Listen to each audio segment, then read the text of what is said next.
atmosphere of Ready or Not. At moments, things will become hectic and violent right before the smoke clears and you witness the people you've killed. I am in love with this soundtrack. Romantically. Okay? Ooh, this shirt looks nice. I wonder if I could— The data came in. Well. Turns out the data we found on hard drives about a week ago from that streamer guy is linked to this place, Brixley Talent Time.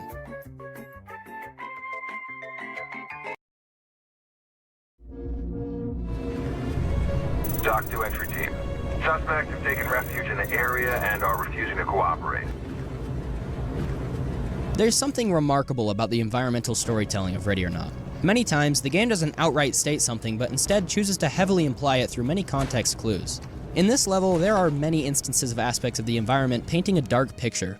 Outside Brixley Talent Time, we can find a very run-down area. That's nothing new, but among the trash we can find protest posters against Senator Fremont because of his veteran funding cut bill. Tents are scattered around the area, serving as a reminder of the poverty Los Sueños is facing, and this is clearly a very poverty-stricken area. Outside of the building, we can see that the place used to be a safe injection clinic. A safe injection clinic being a place used for drug addicts to safely inject their drugs, which is insane. On the wall, we can see photos of kids taped up.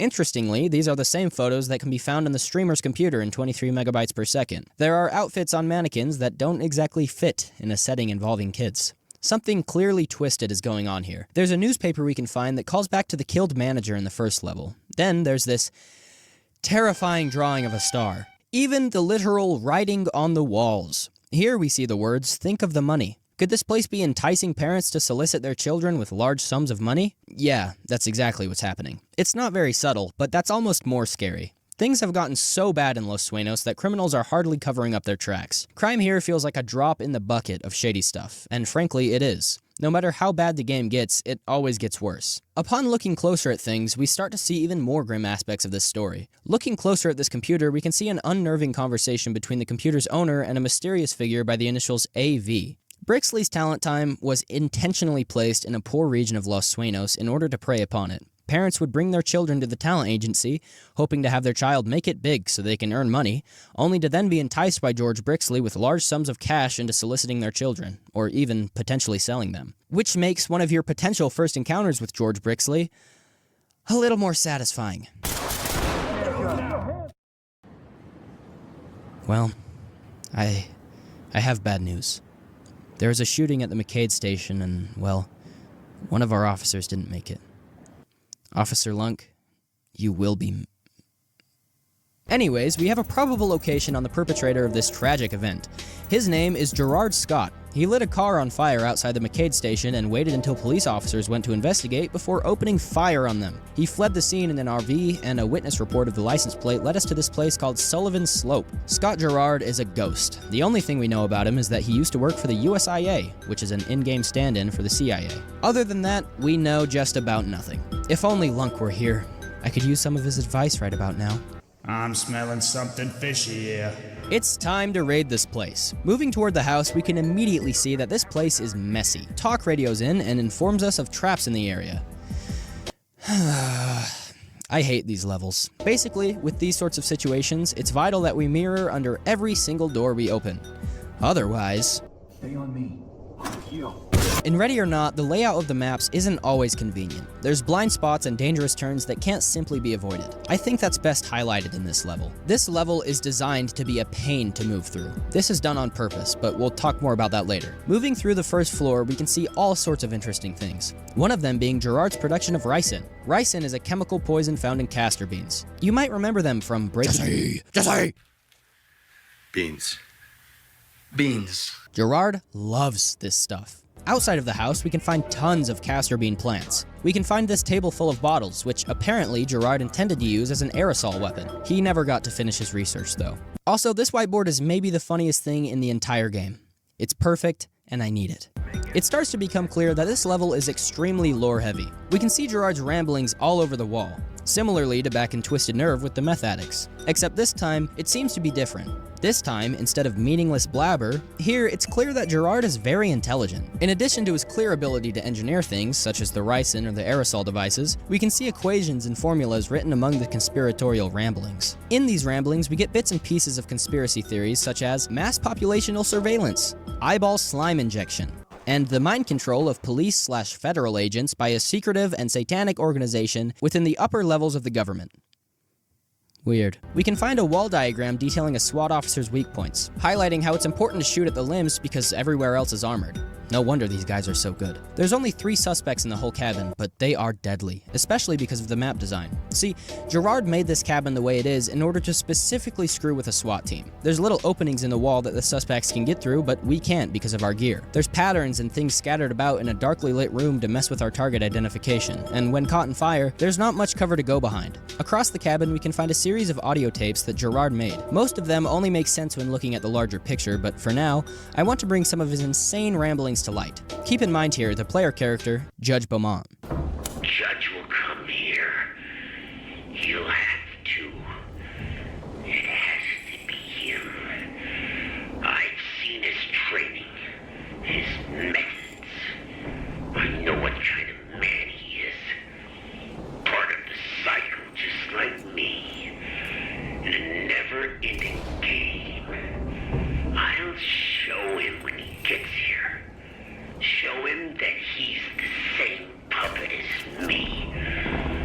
Trapped in the same sick play. Oh no. Apparently, Gerard intended to bring us here. He only attacked the McCade station in order to bring a SWAT team to his home, specifically D Platoon, the team that Judge leads. It was all a setup. What in the world? Forget it. We were brought here because Gerard wanted to teach us some sort of truth, even mentioning that Judge is part of the same cycle Gerard is.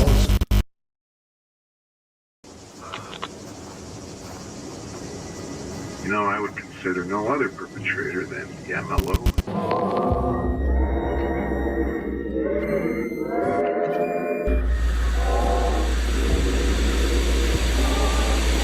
Vicky को देख, हम भी कर लेते हैं। Bella Bella.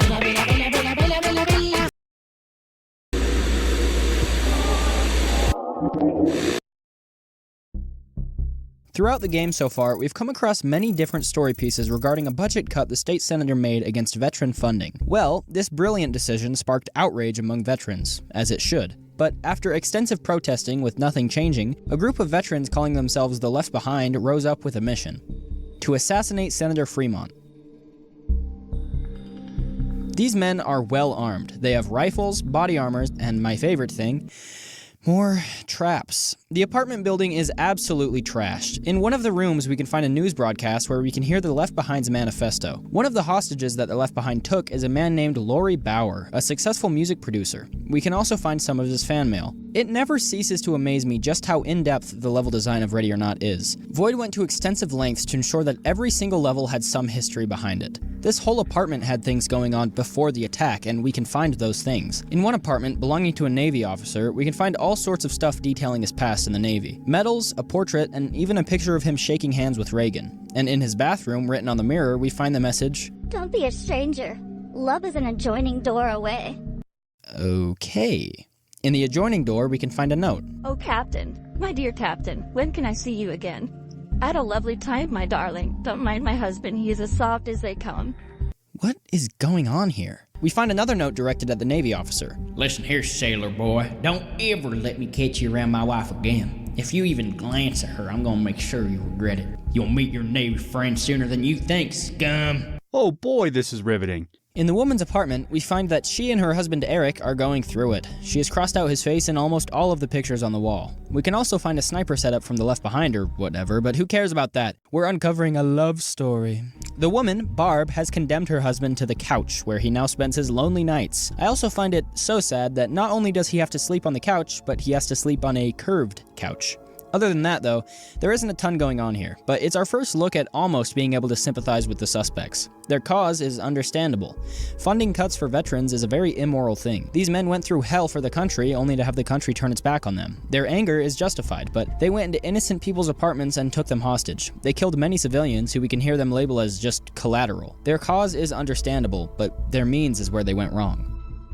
Alright, remember that streamer guy from a while ago? Well, not only did he lead us to Brixley Talent Time, where we found unbelievable things, but he also led us to the Minejot Data Center. This place was revealed to be likely housing illegal photographs of miners. Now, Minejot has had some unfortunate events recently. They've been the victims of multiple robberies, some of them involving suspects posing as police. One of the security staff even ended up dying in one of these robberies. Because of this, the security has been greatly improved. They have armor and rifles, and they are very volatile. Minejot is cutting major corners. They are losing a ton of money, and as a result, they are undergoing major renovation, selling their old, expensive servers and hardware in favor of cheaper hardware from Asia. A piece of evidence from the map reads, a painted, high-density storage unit used at the Minejot Facility Data Center. It features a strange hand-painted set of initials with an accompanying sticky note that outlines its potential contents. Note reads, at request of the user, propagate multiple backups to MJ, cloud servers, and to physical storage. Requires approximately 250 terabyte drive. Content of this storage unit set includes a multitude of encrypted images. Tread sensitively. 250 terabytes? Of what? Well, we don't know, but I have a pretty good idea. The next level is something a lot different from what we've seen so far in the game. So far, we've witnessed many troubling things born out of greed, violence, or plain evil. Innocent people murdered over money, young children taken advantage of, the crippling effects of drugs even being used on kids. But it's our next level, Ends of the Earth, that gives us our first reason to really feel bad for the suspects, and it's our first mission that I think the non-lethal options are the most fitting for. Ends of the Earth is a mission that takes place on Kauai Beach. 3 boys are suspected of manufacturing illegal automatic firearms and selling them. The mother, Hyun Yin, has stage 4 lung cancer and is unable to keep paying the bills for the medical treatment. As a result, the eldest brother, An, is a mechanical engineer who began manufacturing these weapons and having the younger brother sell them as a way to pay for the treatments. They are being supplied with the parts to create these weapons from a car dealership in North Hills, but we'll talk more about that later. In one of the boys' rooms, we can find a computer monitor with a website brought up on it that contains a description of an autoseer. An autoseer being a part you can use to modify a semi-automatic rifle into a fully automatic one. In the other room, you can find a set of poker chip along with a blackjack strategy sheet. It becomes clear that the boys have been laundering their money through the casino, using their casino earnings as a way to justify to the IRS what money they've been earning through their illegal arms trade. This is further displayed through a letter that can be found from the IRS detailing discrepancies in their income.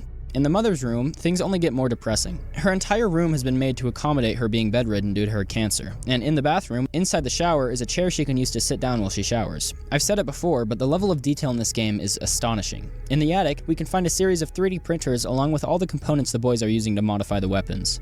This is one of the most unique levels in Ready or Not, because it makes you feel genuinely bad for the suspects. In the other levels, there's some quality the suspects have that makes them villains, but here, these kids aren't evil. They're just in a terrible position, and it's times like these where we can be grateful that there's non-lethal options in the game, because killing these guys doesn't feel right.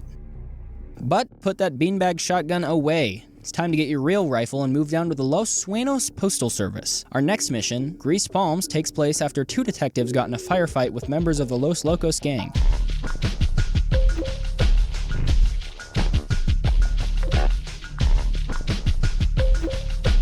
Ready or Not has some of the best gameplay mechanics in any shooter game ever. Take, for example, the armor system. There are 3 main types of armor in Ready or Not: the anti-stab vest, light armor, and heavy armor. The only advantage to the anti-stab vest being that you can carry more equipment. Light armor and heavy armor both have 3 options for the plates: ceramic, Kevlar, and steel. Kevlar is useless. Steel absorbs less damage but doesn't break, while ceramic absorbs all damage but is able to break after heavy gunfire. Heavy armor works the same way except with more armor coverage and the option to cover front and back, or full. But the details run deeper than that. Contrast to other games where armor hitboxes work in places the armor doesn't cover, the armor only applies to where the plates themselves would be. There's also a spalling mechanic. Spalling takes place when shrapnel bounces off of steel plates when being hit with bullets. In Ready or Not, when being hit while wearing steel plates, the plates will spall and cause splash damage to yourself and others.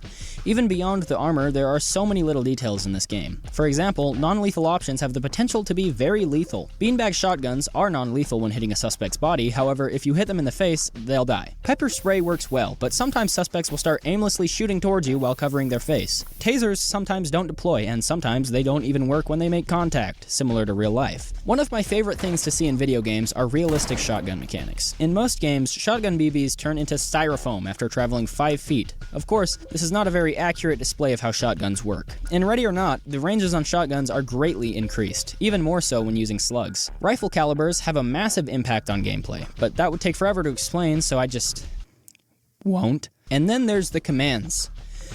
Oh boy. I already discussed the options for breaching doors, but there are so many commands in the game. One of my favorites is that you can actually order someone who has surrendered to move towards you, or to a specific location so that you don't have to go to a compromising area to make the arrest. This works especially well when dealing with suspects that have the potential to make a fake surrender and attack you when you aren't looking, which is something they can do. Which is insane. You can order your team members to go to specific areas. If you have them stack up on a door and you don't like the order, you can tell them to switch. There are a lot of commands in the game, but it would take way too long to cover them, so let's just move on.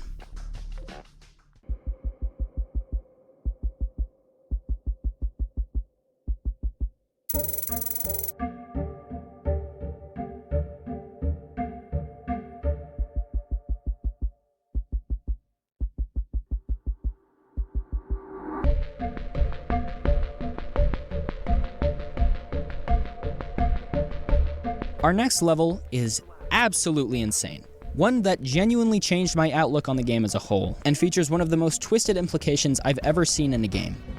This level is Valley of the Dolls.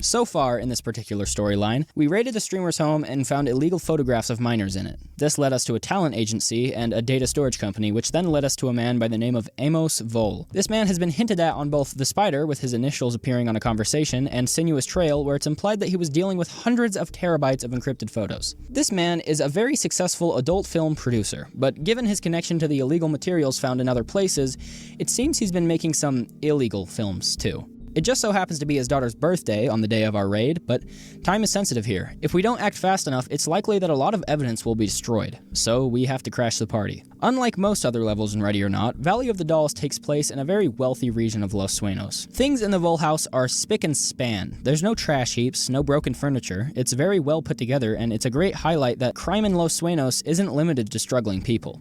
Vole's mansion just so happens to be guarded by Bolton Security, a private security company that is very lethal. The first floor of the house contains a letter emphasizing that the first floor is for adults only. Moving through the first floor, we discover why. Both Amos and his wife Daniela are adult film actors, and spread across the house are all sorts of prizes and trophies and such from their career, which are gross. There's this room, which is gross, and interestingly, we can find a mannequin with the same weird outfit that we found in Brixley Talent Time. We can also find this odd object in a glass display. Ugh. In the bathroom, we can find some hard drives that are soaking in the tub. Weird. In the daughter's room, we can find all sorts of environmental stuff. She's got a green thumb. We can also see on her laptop that she's selling a brand new G-Wagon, with the promise to send all the money earned to charity. This G-Wagon is the same one she just received for her birthday, so clearly she loves the gift. We can also find a poster for Live Rat, so that's neat. Outside of her room, we can find the office of Amos Vole, where evidence is burning. Outside, we can find a wooden frame holding pictures of feet, as part of the Sell Feet contest, where participants of the party, who by the way are likely underage, would take pictures of their feet to be judged by Amos. Which is, you guessed it, insane. But we've cleared the above ground, so our next logical step is to go downstairs into the basement. Now, we've covered some disturbing topics in this video, but the contents of this basement is something completely different. Something twisted. Something that never fails to make my stomach turn, and whatever you think it is, it's probably worse. Shelves of containers, hundreds of names, and ages. Young ages.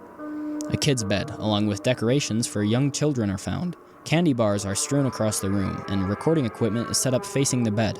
More red light bleeds out of a dark room that's developing hundreds of explicit photographs of minors. In this room, we find a large collage of photos, creating the portraits of two young girls with disturbing text strewn all around them. But that's not the end. Moving into the final room, we can find a torn-up foundation full of barrels. Concrete bags and a cement mixer can be seen, and children's clothes are scattered across the room. Looking closer at the barrels, we can see flies swarming them. And it's not hard to realize what happened here. The implication is stomach churning. After seeing this, you'll likely react like any reasonable person would.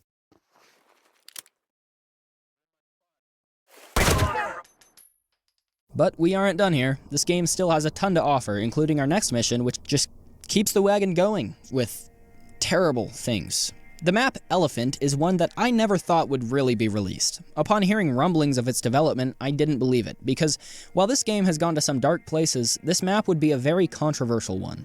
But with the nature of the game, the idea of this map was pretty obvious. In this map, we're sent to deal with an active shooting at the Watt Community College. Moving toward the building, we can already hear gunfire from within. Upon entering, we can find a security officer who's been wounded. Bullet divots are painted across the architecture, and a blood trail can be seen on the hallway floor. Oh good, I may have had to fire, but he still has a chance to live. Throughout the level, if you don't act fast enough, you can hear gunshots in the distance and civilians can die. They're killing hostages. Move! This is our first level where everything we've learned about tactics and safety go out the window. There isn't time to mirror under doors, think about strategy, or meander along carefully. Time is of the essence here, and if we don't act fast enough, there are real consequences. Sometimes you'll hear a student yell for help, but upon moving that way, you can discover that it in fact was not a civilian, but instead one of the shooters. On the evidence for this level, we can find horrific writing on the outside of an evidence box implying that whoever was logging the evidence had a son who died in the shooting.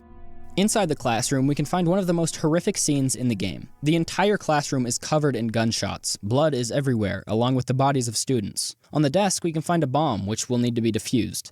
The map also has overt references to the 2003 movie by the same name, Elephant, in which two boys shoot up a high school. The references to this movie are clear. Watt Community College is an obvious reference to the high school in the movie, which is named Watt High School. The shooters in the map also wear similar attire to the ones in the movie. The naming here is very interesting and has a deep history behind it. The movie was named Elephant as an homage to the 1989 film by the same name. The director of the 2003 movie believed that the 1989 film was named that way as a reference to the parable of the blind man and the elephant, which goes as follows.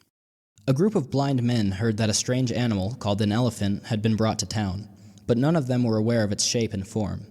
Out of curiosity, they said, "We must inspect and know it by touch, of which we are capable." So they sought it out, and when they found it, they groped about it.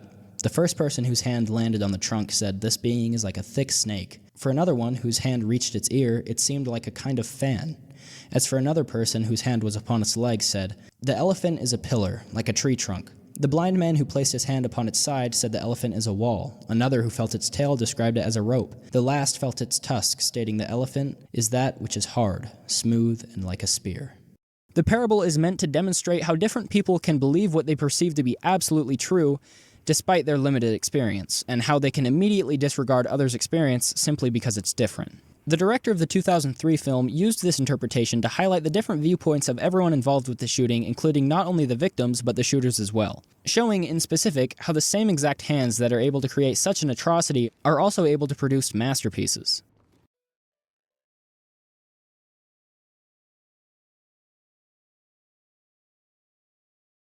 Unfortunately for Van Sant, the director of the 2003 film, the name of the 1989 film was not in reference to this parable. Instead, it's a reference to the saying elephant in the room, which was to display the denials of underlying social problems in Northern Ireland at the time. I think Ready or Not's naming of this level has much more value than a simple reference. I believe both interpretations of the name work well in the context of Ready or Not.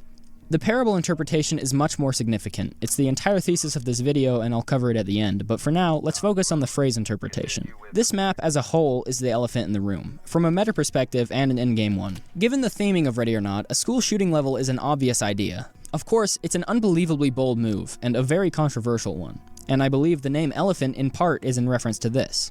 This map is Void's elephant in the room, but there's also the lore implication. The common mental state in Los Sueños, as well as our own world, is on a constant decline. In the game, 36% of the residents in Los Sueños are diagnosed with a form of mental health problem, which isn't a far cry from the real 23% in our own world.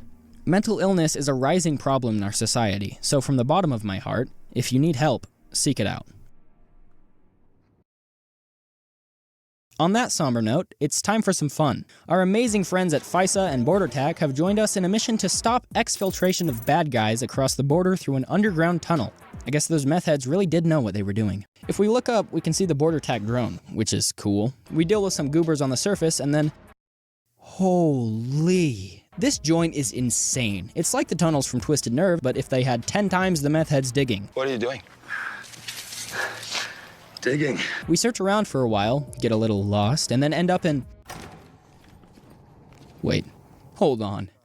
Oh no! wrong game. We find a massive thrown together barge, and this is sweet. This is so cool. The Los Locos gang uses an underground river system to travel across the border into Los Sueños. It's genius. In the evidence for this level, we can find a cell phone conversation that goes as follows. LSPD tracking distribution. Go to Metro Mass Tunnel with what you have now. Bring cash for the trip. $150K from the safe. Okay, driving. Go straight to water. Don't look if you hear children crying. No children in tunnel. What? It's also stated that the LSPD looked for a child and did not find one.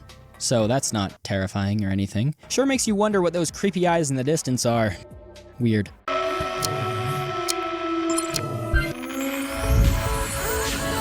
जब life was static. Enter for some magic!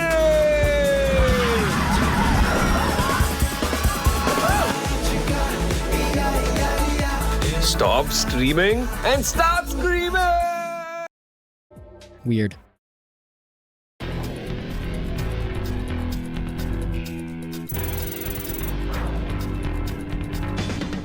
Remember the Left Behind, the group of terroristic veterans? Well, they're back, and once again in a hotel. They have Senator Fremont's family held hostage because they hate that guy. On a computer in one of the rooms, we can find this conversation. Johnny, where are you?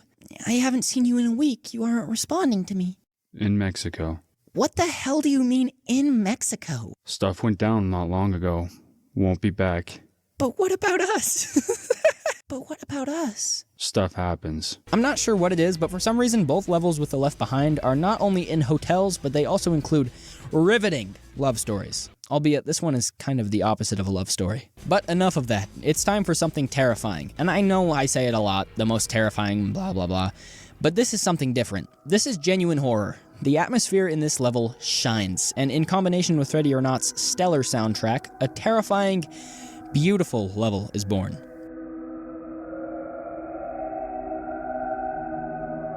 The harsh, cold architecture only serves to build a horrifying atmosphere. Then we find what was meant to be the kill room. A camera shines on a series of chairs with ropes where the senator's family were meant to be executed. We could find a phone conversation between a man and a woman, discussing when they'll see each other again. The conversation was cut short, however, by the attack. But how did this happen? After the first incident where the senator was almost assassinated, how did the Left Behind get to the family again? Well, as it turns out, the Left Behind were placed right in front of them. The very same Secret Service team that was guarding the Fremonts contained members that happened to be sympathetic to the Left Behind, causing this catastrophe. And that concept is terrifying. Imagine the very people sent to protect you being the same people that want to hurt you. It's bone-chilling.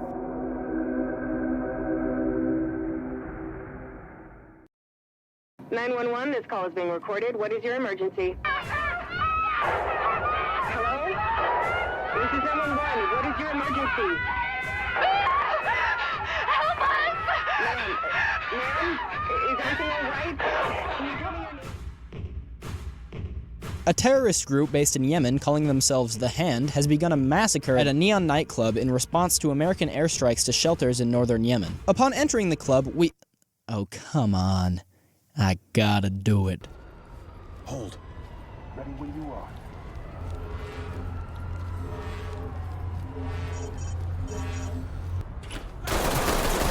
What a shame. I'm not him, I guess. Outside the nightclub, we can already see the carnage these guys left. As it turns out, the nightclub stretched their maximum capacity so that more people could party here tonight, which only means more bodies. Also, apparently the Hand live stream... Thank you.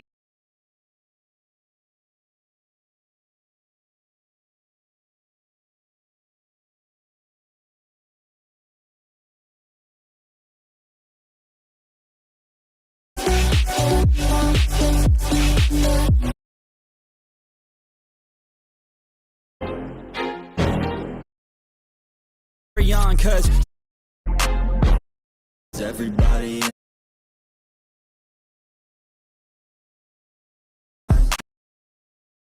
I don't hear shit that I think is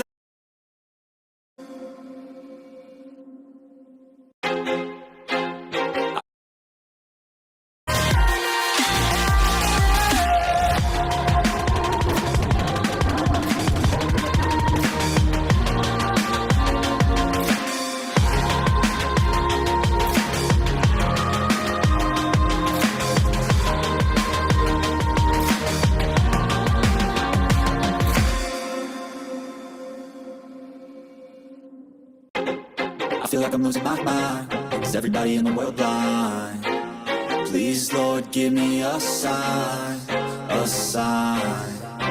I feel like I'm losing my mind. Is everybody in the world blind? Please, Lord, give me a sign, a sign.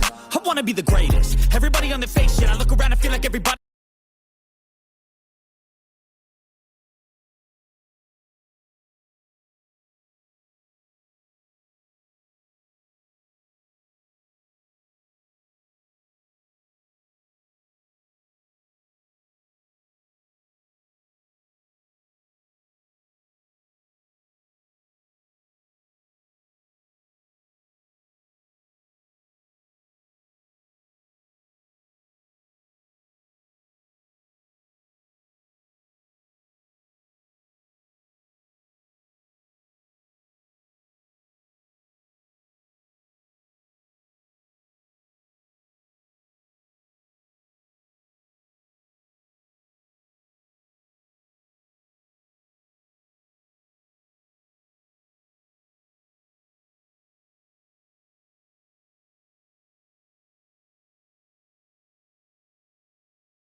Is the fakest, I make this every day and I'm impatient, hoping one day I blow up from the basement. Statement, the top is so vacant, I don't hear shit that I think is amazing. Waiting for my day when I'm playing sold out shows for 1,000 faces. Hey, give me that crown, get in my way and to be put down. It ain't your place, no, this my town. If I want that shit, then I'll get it right now.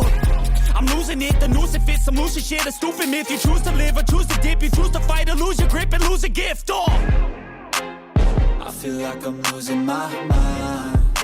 Is everybody in the world blind? Please, Lord, give me a sign, a sign. I feel like I'm losing my mind. Is everybody in the world blind?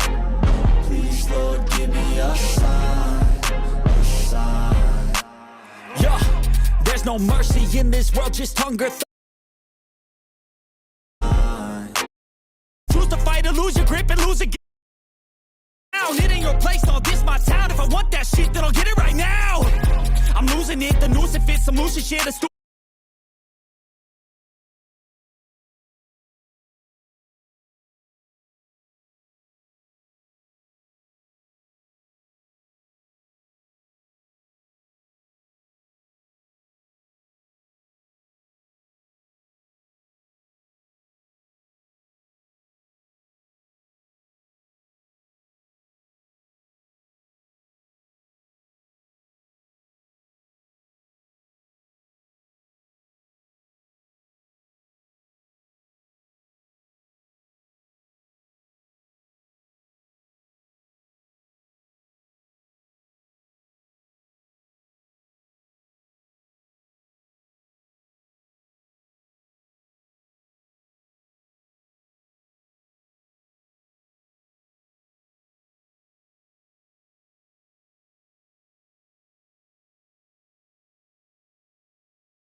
Stupid myth, you choose to live or choose to dip, you choose to fight or lose your grip and lose a gift. Oh, I feel like I'm losing my mind. Is everybody in the world blind?